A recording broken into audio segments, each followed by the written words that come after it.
Well, hey guys, welcome back to the channel. It's been a little while and you're going to hear me kind of stuffy and congested because I'm recovering from COVID-19. So I'm still very much low on the energy levels, trying to work my way through it, but it's delayed me on videos for about 2 weeks. So today we're taking a look at the Broadway Limited Paragon 4 Early Challenger. Now this is a brass hybrid locomotive. That means it consists mostly of brass, and there are some components in there that are plastic added components, but mostly what you're getting is a brass engine. So MSRP on this is $899.99, but you're going to find discounts available at your local hobby shops and online retailers. So with that said, let's dive into the early Challenger. Now the Challengers were built from 36 to 44. They ran in the up until the late 50s. So that is the era you're looking at if you're into this model, other than if you're just the collector type that just wants to get every Challenger you can get your hands on. So let's see what you get in the box next.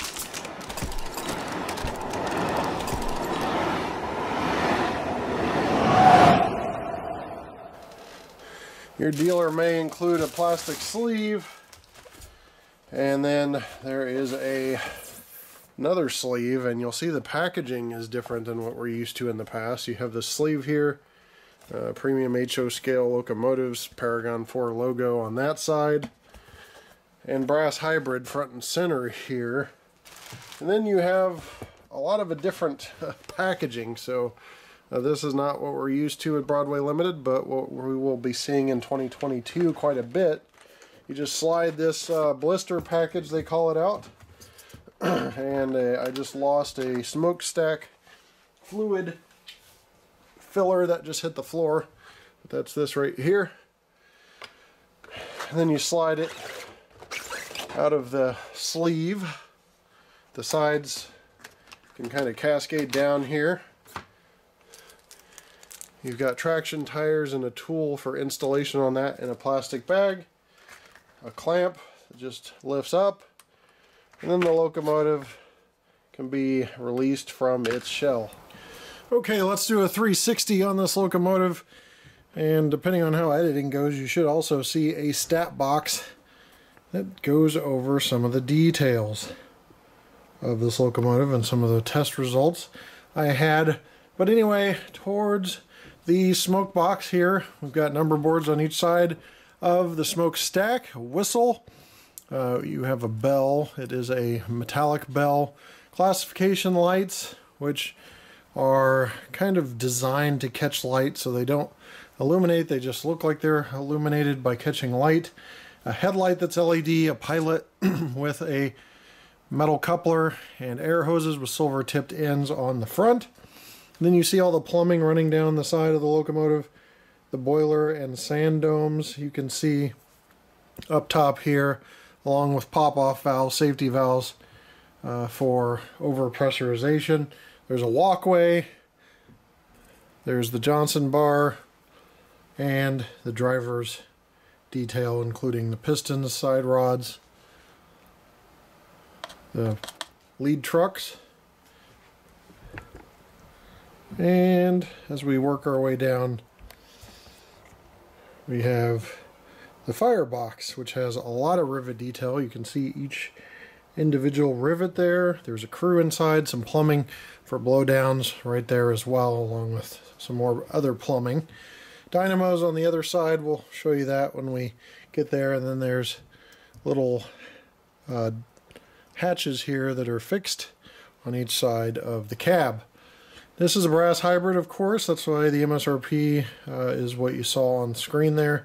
But there's the tender. That means it's predominantly brass.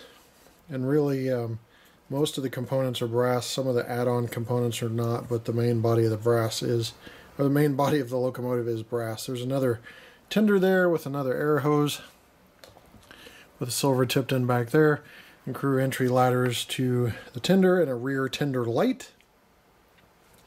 And we're working our way back up this side here.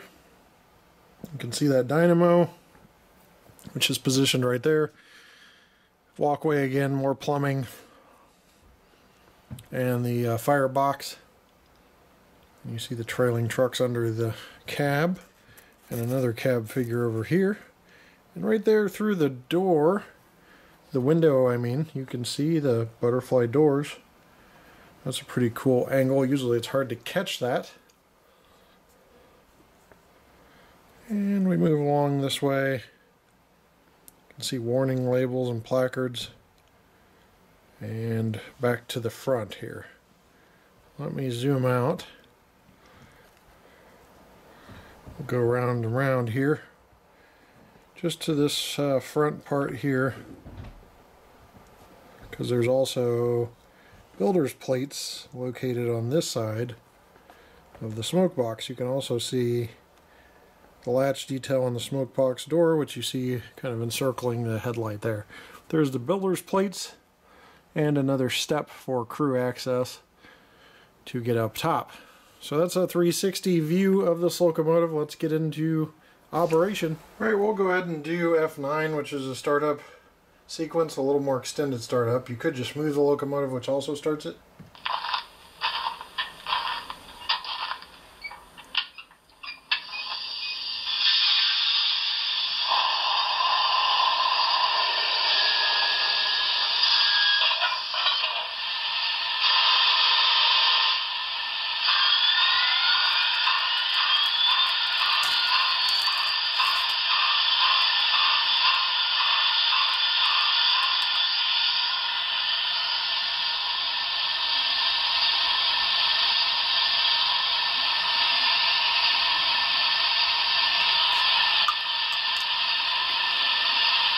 Adding a couple of drops of steam just to be safe. You should always do that. You don't want to burn out your steam generator. Bell is F1.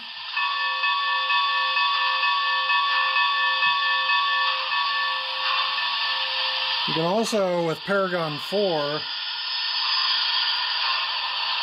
change the bell intervals, which is pretty cool.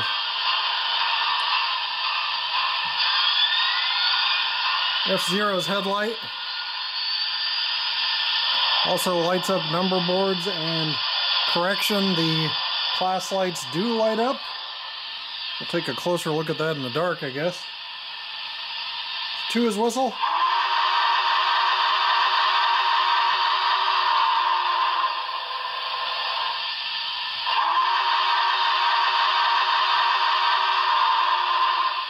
Maybe a little hard to tell, but there's a smoking whistle there.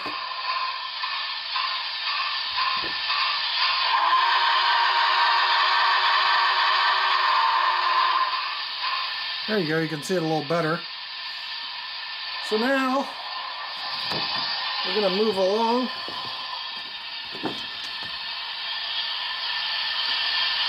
You can control individual lights as well with Paragon 4. So there's a lighting mode, you can change the lights and control all the different lights. F10 would be cab light on and off.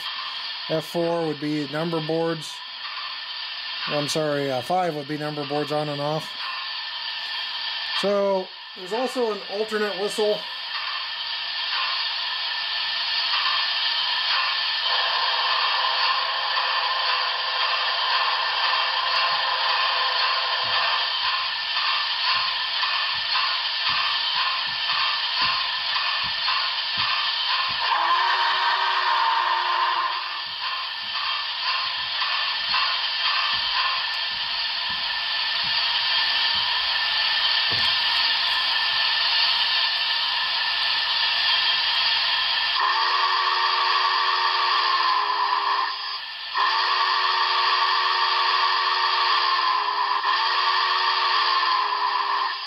And depending on how long you press the buttons, you get a different quill to it as well.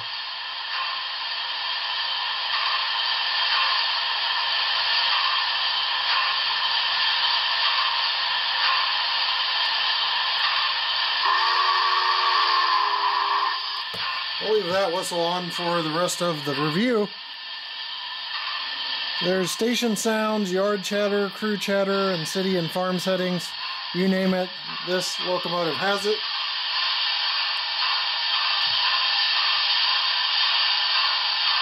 Given that our maximum authorized speed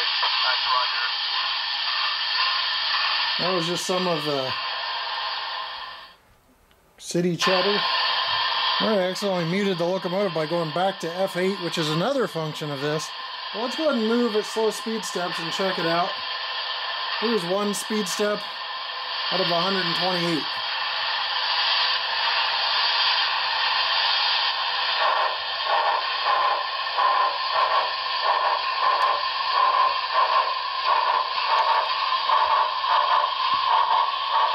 Go ahead and capture this on AccuTrack. You can see it's running very smoothly. And it is a little quick out the gate at 4.3. Alright, we're going to go and reverse at one speed step. Hear the Johnson bar engage. And we'll check the speed. So it's in the 4s to 5s at speed steps. Now you can control that and change that with start voltage in your control variables or configuration variables, your CVs. So that's slow speed control. I'm going to go back it up and see if we can get a good run of this on quicker speed control. All right, let's get it up to full speed.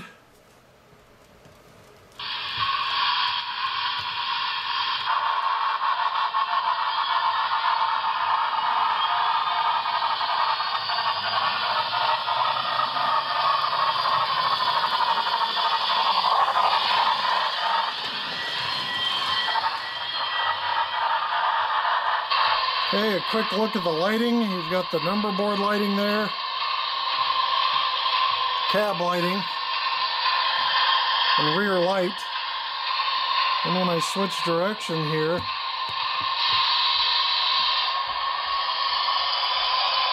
the headlight and number boards is present, or are present. We have a more forceful push-pull gauge, so we're going to go ahead and pull this.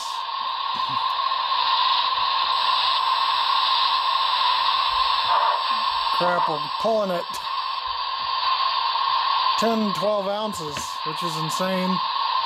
It is easily into the 3 figures of passenger cars, freight cars. Well, we'll go ahead and shut it down and wrap up this review.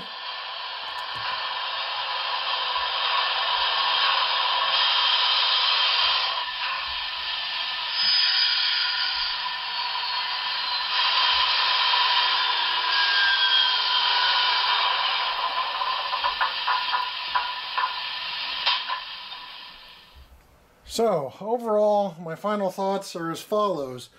Brass hybrid for, street price in the 700s easy, maybe even less. It's a great deal. This locomotive is composed mostly of brass, and so it's essentially a brass locomotive with some plastic detail parts. And then you got Paragon 4, and some of the features that Paragon 4 doesn't get credit for, and we didn't really have time to dive into, is the fact that it still works with the Paragon 3 subwoofer, so you can have that bass trackside experience. You have very varying puffing intensity depending on how much load you're pulling. It's dual DC and DCC. You got a 5-pole can motor with a skew wound armature, which means it's going to be pretty smooth.